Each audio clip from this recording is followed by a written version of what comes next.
بسم اللہ الرحمن الرحیم۔ گمنام ہیروز کے معزز ناظرین، السلام علیکم۔ آئیے چلتے ہیں کہانی کی طرف۔ جب تم نے بلڈر ون کے اہم اور رازدار ملازم کو تابع دار بنا لیا ہے تو پھر تم نے اس کے ذریعے بلڈر ون کو بھی اپنا معمول اور تابع دار بنا لیا ہوگا۔ نہیں، میں نے ابتدا میں یہ ضروری نہیں سمجھا۔ میں جلد سے جلد وہاں کے تمام راز چرا لینا چاہتی تھی، کیونکہ میں اس کے ملازم کو ہر وقت اپنے مقصد کے لیے استعمال نہیں کر سکتی تھی۔ اسے شبہ ہو جاتا، اس لیے بہت ٹھہر کر بڑے آرام سے میں نے کئی راز چرائے ہیں۔ پھر سوچا کہ بلڈر ون کو بھی اپنا معمول اور تابع دار بنایا جائے۔ ایسے وقت مجھ پر یہ افتاد آ پڑی۔ سونیا نے مسکرا کر کہا، میں نے تمہیں یہاں سے بھاگنے پر مجبور کر دیا۔ کوئی بات نہیں میڈم، آپ نے میرے لیے اچھا ہی کیا ہے۔ ویسے میں کہیں بھی چلی جاؤں اس وفادار ملازم کے اندر رہ کر اس کی آقا کو اپنا معمول اور تابع دار بنا سکوں گی۔ یہ بتاؤ بھی میرے لیے کیا کر رہی ہو؟ میڈم، دو راستے ہیں۔ ایک تو یہ کہ بلڈر ون اس وقت گہری نیند میں ہے، میرا وہ تابع دار میری مرضی کے مطابق ریکارڈ روم میں جا کر آپ کی فائلیں اور ویڈیو فلمیں چرا کر باہر لا سکتا ہے اور آپ کے حوالے کر سکتا ہے۔ اور دوسرا راستہ کیا ہے؟ دوسرا راستہ یہ ہے کہ میں اپنے اس تابع دار کے ذریعے اس کی آقا کو زخمی کروں یا اعصابی کمزوری میں مبتلا کروں، پھر اسے بھی اپنا معمول اور تابع دار بنا لوں اور اسے گہری نیند سلا دوں۔ پھر آپ آسانی سے اس بنگلے میں داخل ہو کر تہہ خانے میں پہنچ کر اپنے بارے میں بہت کچھ معلوم کر سکیں گی۔ دوسرا راستہ مناسب ہے۔ میں اس ریکارڈ روم میں خود جانا چاہوں گی۔ اس کے لیے تمہیں بلڈر ون کو ٹریپ کرنا ہوگا، اسے اپنا تابع دار بنانا ہوگا۔ اس کام میں اچھا خاصا وقت لگے گا، زیادہ وقت نہیں لگے گا۔ 1 گھنٹے میں اسے ٹریپ کر لوں گی اور اس پر تنظیمی عمل کر کے گہری نیند سلا دوں گی۔ بعد میں بلڈر ون کو اپنے وفادار ملازم پر شک ہو سکتا ہے۔ یہ معلوم ہو سکتا ہے کہ کوئی ریکارڈ روم میں گیا تھا اور اس نے اس کے کئی راز چرائے ہیں۔ یہ سارا بید کھل جائے گا۔ جب تک وہ میرا معمول اور تابع دار رہے گا، میں اسے کبھی یہ سمجھنے کا موقع ہی نہیں دوں گی کہ اس پر تنظیمی عمل کس طرح کیا گیا ہے۔ یہ معلوم تو ہو کہ تم اسے کس طرح اعصابی کمزوری میں مبتلا کرو گی یا زخمی کرو گی۔ فی الحال تو ایک ہی تدبیر ہے کہ اس کا وفادار ملازم میری مرضی کے مطابق اپنا چہرہ چھپا کر اس کے بیڈ روم میں جائے۔ وہ گہری نیند میں ہے، وہاں جاتے ہی وہ اس کا گلا دبوچے گا، اسے سانس لینے میں تکلیف ہوگی۔ اسی وقت میں اس کے اندر پہنچ کر زلزلہ پیدا کروں گی، اسے یہ سمجھنے کا موقع ہی نہیں دوں گی کہ اس کے ساتھ کیا ہو رہا ہے۔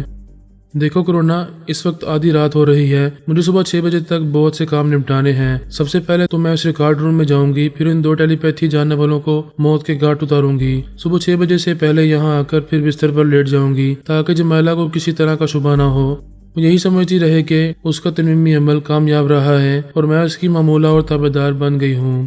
اچھی بات ہے، آپ ذرا انتظار کریں، میں تھوڑی دیر بعد آ کر بتاؤں گی کہ مجھے کتنی دیر میں کامیابی حاصل ہو سکتی ہے۔ کرونا اس کے دماغ سے چلی گئی اور وہ بے چینی سے انتظار کرنے لگی۔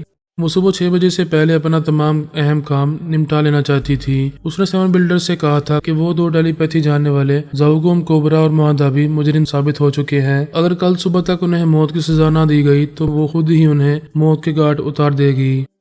جمائلہ نے سونیا پر تنظیمی عمل کرنے کے دوران میں کہا تھا کہ وہ دونوں ٹیلی پیتھی جانے والوں کی مجرمانہ غلطیوں کو بھول جائے گی اور ان سے انتقام نہیں لے گی۔ اس سے صاف ظاہر ہو گیا تھا کہ جمائلہ اور 7 بلڈرز ان 2 ٹیلی پیتھی جاننے والوں کو مارنا نہیں چاہتے، اپنے مقصد کے لیے زندہ سلامت رکھنا چاہتے ہیں۔ سونیا سوچتے سوچتے چونک گئی، اپنے اندر خیال ہونے کے لہروں کو محسوس کرنے لگی۔ کرونا نے کہا، میں بول رہی ہوں، میں بے چینی سے تمہارا انتظار کر رہی تھی۔ میڈم، یہاں تو وہ ہو گیا جس کی توقع بھی نہیں کر سکتی تھی۔ سونیا نے تعجب سے پوچھا، کیا ہو گیا؟ میں نے اپنے تابع دار کے دماغ پر قبضہ جما کر بلڈر ون کے بیڈ روم میں بھیجا۔ وہاں 0 پاور کا بلب بند تھا، اس نے اس بلب کو بھی بجھا دیا۔ کمرے میں گہرا اندھیرا چھا گیا، اس طرح بلڈر ون جاگنے کے بعد بھی اس کا چہرہ نہیں دیکھ سکا۔ سونیا نے بے چینی سے پوچھا، کیا تمہارے تابع دار نے اندھیرے میں کوئی غلطی کی ہے؟ ایسی کوئی بات نہیں ہے، وہ تو وہاں پہنچتے ہی اس کا گلا دبوچ رہا تھا اور میں اس کے دماغ میں پہنچ گئی تھی۔ میں نے اس کے اندر زلزلہ پیدا کیا، وہ تکلیف کی شدت سے تھوڑی دیر تک تڑپتا رہا، پھر ایک دم ٹھنڈا پڑ گیا۔ میری سوچ کی لہریں اس کے دماغ سے نکل آئیں۔ آپ سمجھ گئی ہوں گی کہ وہ مر چکا ہے۔ سونیا نے حیرانی سے پوچھا، کیا کہہ رہی ہو؟ اتنے مضبوط اعصاب رکھنے والا شخص اچانک کیسے مر گیا؟ پہلے تو میں خود حیران ہوئی کہ یہ کیسے ہو گیا، پھر میں نے اس کے وفادار ملازم کے چور خیالات پڑھے تو پتہ چلا کہ وہ دل کا مریض تھا، کسی پر اپنی بیماری ظاہر نہیں کرتا تھا، چپ چاپ اپنا علاج کروا رہا تھا۔ اس کا مطلب تو یہ ہوا کہ تم اسے گہری نیند سلانا چاہتی تھی، اب وہ ہمیشہ کی نیند سو چکا ہے۔ میرے لیے وہاں کا راستہ صاف ہے۔ جی ہاں، وہاں سے فوراً نکلیں اور بلڈر ون کے بنگلے پر پہنچیں۔ میرا تابع دار آپ کا انتظار کر رہا ہے، جیسے ہی آپ آئیں گی تو وہاں کے تمام سیکیورٹی نظام کو بیکار کر دے گا۔ سونیا فوراً ہی وہاں سے روانہ ہو گئی، اپنی کار میں بیٹھ کر تیزی سے ڈرائیو کرتی ہوئی بلڈر ون کے بنگلے کے سامنے پہنچی۔ اس کا گیٹ کھلا ہوا تھا، وہ ڈرائیو کرتی ہوئی اندر آئی۔